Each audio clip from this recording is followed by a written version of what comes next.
Deoxyribonucleic acid, or DNA, is a complex molecule that consists of many components.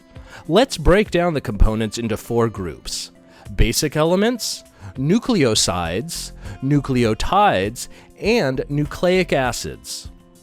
Each of these four groups builds upon the other to form the familiar structure of DNA.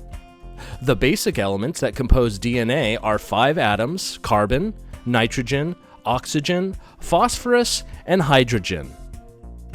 A nucleoside is the combination of these atoms into two structures: a 5-carbon sugar molecule called deoxyribose, which is responsible for the name of DNA, and a phosphate group. Together, these two structures form the supporting backbone of DNA. A nucleotide consists of the previous nucleoside and one of 4 nitrogen bases.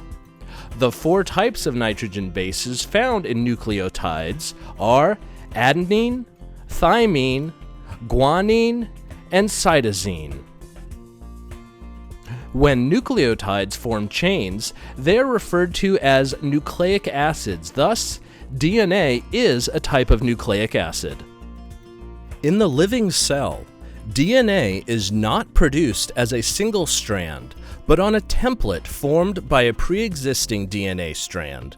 This creates a second or double strand of nucleotides. The nitrogen bases protruding from the existing strand bind to the bases of the strand being synthesized according to the base pairing rules.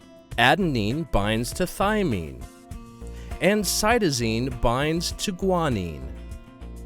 Note that the second strand is arranged in the opposite orientation, or upside down, relative to the existing strand.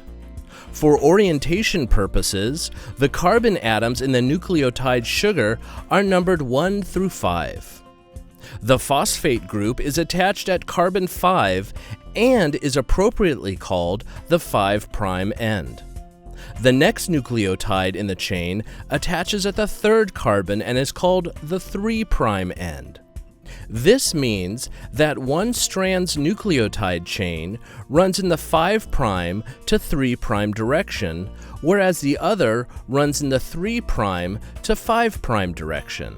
This naming convention is important because nucleic acids can only be synthesized in vivo in the 5' to 3' direction.